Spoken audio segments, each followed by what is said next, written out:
Okay, now we're going to move on to why I think most people are here this evening. Number 6 on the agenda. Does everybody have that? Ordinance amendment, section 5.7, ground-mounted solar photovoltaic installations. What we're going to do is we're going to have Green Development do their presentation. After Green's done with their presentation, I will open up the public hearing. At that time, you can ask the council any questions. You can direct any questions or comments to the council, or any questions or comments to the people from Green Development making the presentation. But we're going to ask that you hold all your questions and comments until they have completed their presentation. Okay? Mr. Mancini?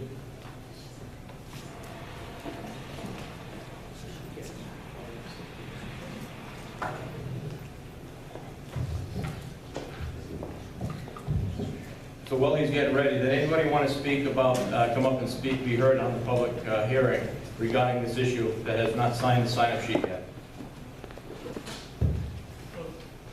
What if they say something that provokes us to ask a question? Well, that's a good question, and I was going to address that, but I'll address it now. If you didn't sign the sheet and you have something to say because somebody provokes you or provokes a thought, I'm going to ask that you just hold on to that until everybody that signed the sheet has their chance, and then I'll let you get up and say whatever you want to say. I want everybody to leave here feeling that they were able to say whatever they had to say, okay? And also, if you did sign the sheet and then something else comes up that you follow up on, once everybody that signed went through once, I will let you come up and have a quick rebuttal.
All right, what we're going to do is we have because of the amount of people that we have, I'm going to ask that you keep your comments to 3 or 4 minutes, and then, because that'll leave time to have rebuttal or a follow-up question if somebody has a follow-up question.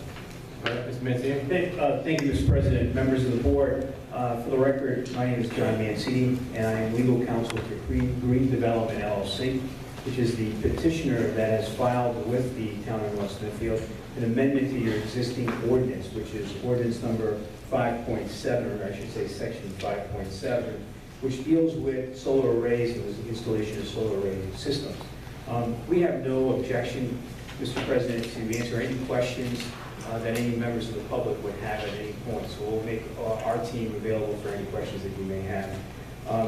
So I just want to give a bit of an overview as to the procedure and what Green Development, the petitioner, has done in order to be here tonight before you and what it's proposing. As you're very much aware, the town of North Smithfield has done an extensive job in presenting a very complicated and complex ordinance which governs the actual installation and development of solar arrays. And what Green Development has done is only extended the existing ordinance. So section 5.7 of your ordinance provides for the purpose of why the ordinance is in place, the applicability, definitions, and then specifically in 5.76, 5.77, and 5.78 talks about particular requirements a developer applicant must present to the town in order to have a solar array developed in the town of North Smithfield. What green development has done is that it has added an additional section which it determines and describes as an overlay district. And the question is what is an overlay district, and why is an overlay district necessary or even involved in the situation before the town of North Smithfield? An overlay district is authorized under Rhode Island general laws. And Rhode Island general laws under the under the Zoning Enabling Act permits cities and towns to establish overlay districts, specifically in section 452436, entitled Division into Districts. It identifies how cities and towns can establish zoning districts, and then within those zoning districts can establish overlay districts, or it can establish overlay districts as an umbrella over all of the other zoning districts. What section 5.711 does, which is the proposed amendment to your ordinance, is it creates this overlay district. It defines the overlay district as a utility-scale ground-mounted solar system for purposes of selling energy to an electric utility company which area size exceeds 6 acres and 30% of the gross lot area. So the proposal is for those solar arrays that are larger than a normal smaller size.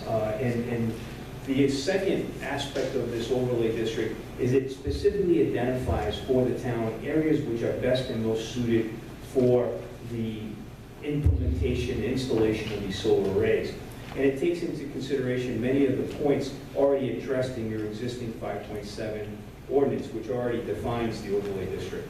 If there's there's two primary issues here. One is the difference between your existing 5.7 ordinance and the overlay district that we're proposing to be created.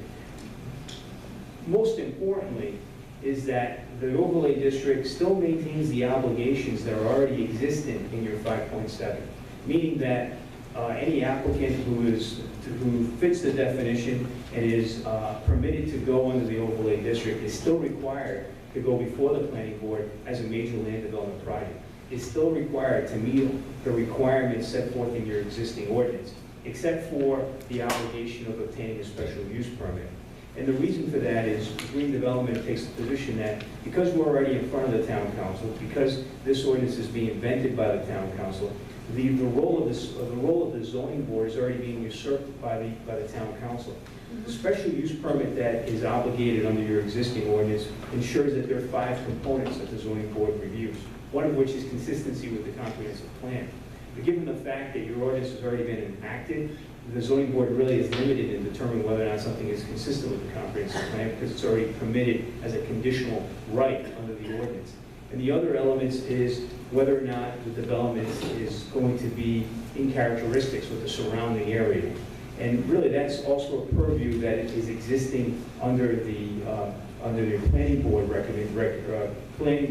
requirements.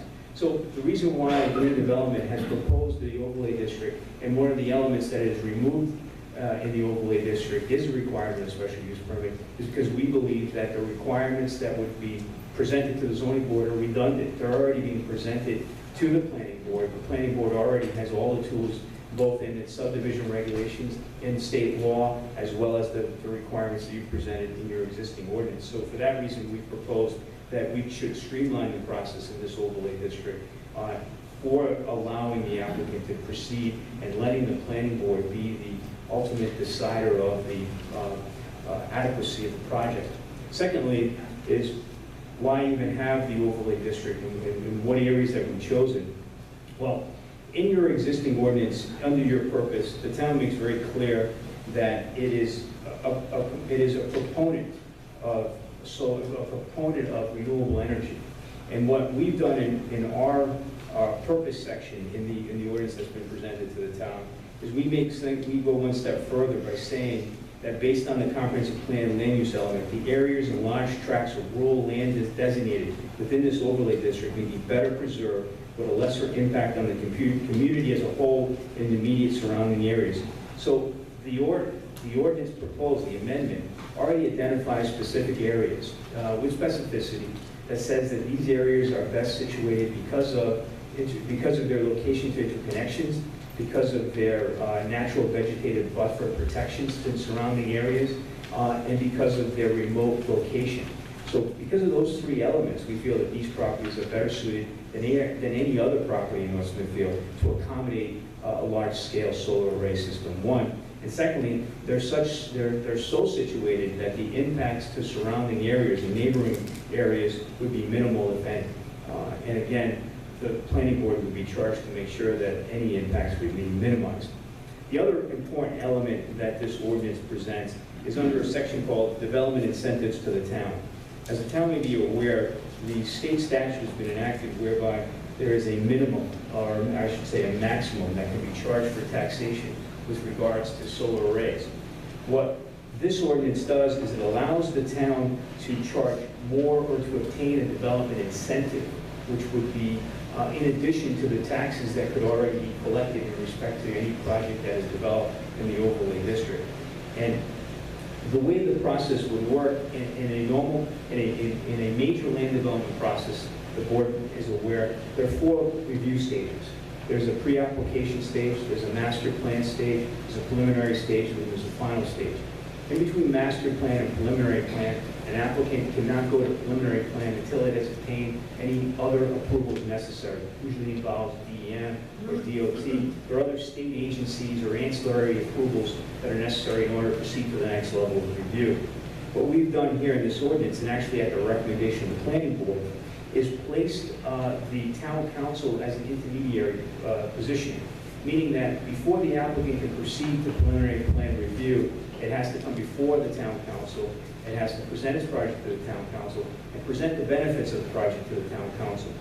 Specifically, it states that requests for approval from the town council for development incentives shall be included as part of preliminary plan application pursuant to Rhode Island General Laws 4523-50.1, if applicable, and 4523-41. Those 2 statutory provisions are essentially the sections of the Rhode Island General Laws in which give us the authority to A, do the overlay district, and B, to do this particular provision, which allows the town council to have input in regards to the development of solar arrays specific to obtaining development incentives and to balance.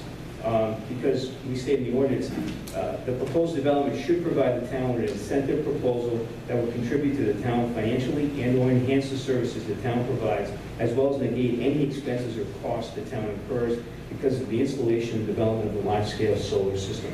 So what have we done? We've removed the zoning board as an element. We've done so because we think that the zoning board's role really, as the ordinance is defined and drafted, becomes redundant to what the role of the planning board is.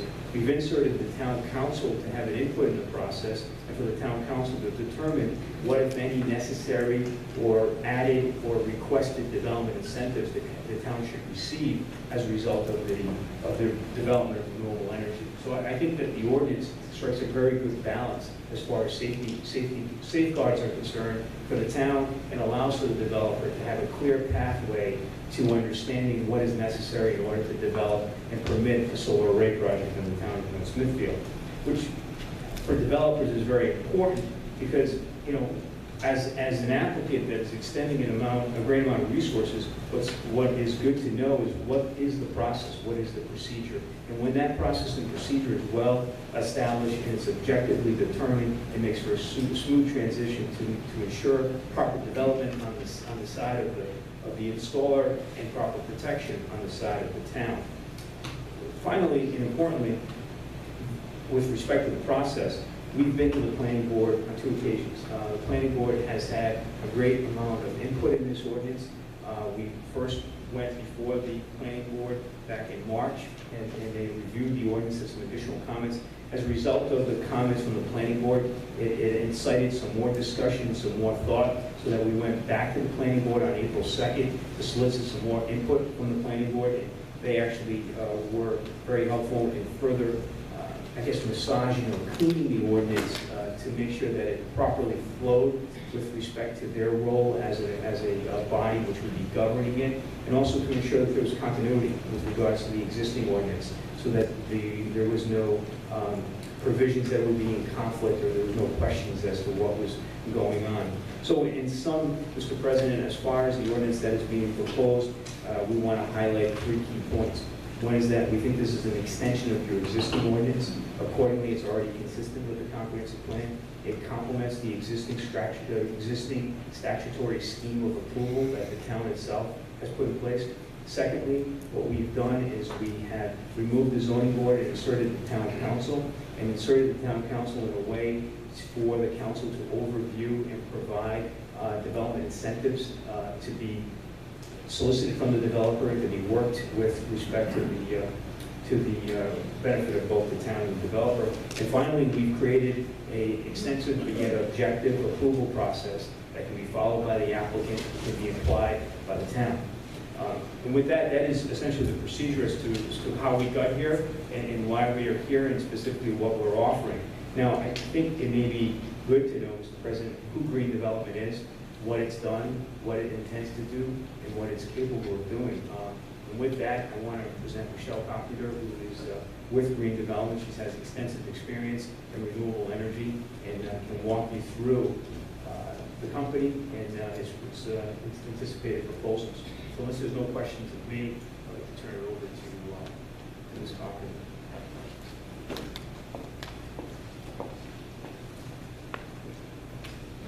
ORDINANCE. Thank you, Mr. President, members of the board. We appreciate you taking the time to hear our application today. So the proposal that we have in front of the town right now is a proposal that will provide roughly $40 million in local economic benefit over 25 years from the temporary use of roughly 1% of the town's land. I'm going to go through a little bit of who Green Development is, go over the overlay district as it's proposed, go through some of the community benefits that the town will see from this project, and then conclude from there. So who is Green Development? So Green Development is a Rhode Island-based company that was founded in 2009. As of today, we are the largest owner and operator of renewable energy in the state of Rhode Island. We have 26 megawatts of operational solar and wind in the state and expect to turn on 55 megawatts before the end of the year. In addition to that, the management team at Green Development has over 300 megawatts of renewable energy experience. We're a comprehensive renewable energy company, so when you hear that, there's a lot of folks in this space that do a lot of different things. We are actually vertically integrated along the supply chain. We develop, we construct, we own, we operate, we finance. We do all of those services in-house or through a selection of local contractors. So this next page shows our completed projects and projects in construction. You can see on here we have a number of turbines in Coventry. We have there's some solar projects in Richmond, and then we have a project in Johnston right now that's 21 megawatts that's going online. This is just projects that are active in construction. In addition to this, we have another 150 to 200 megawatts of renewable energy and development across the state.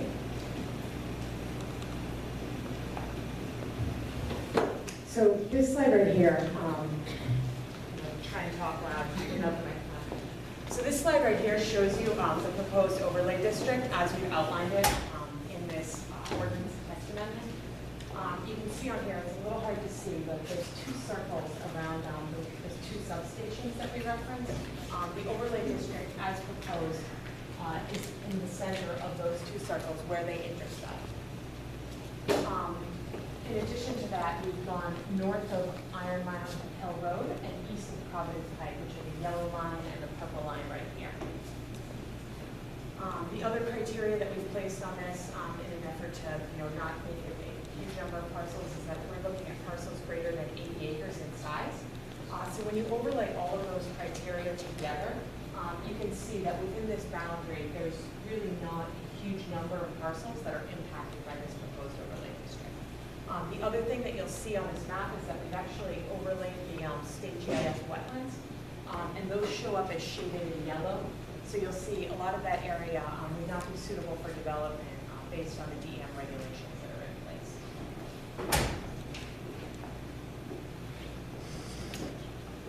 So some of the things we tried to do was also show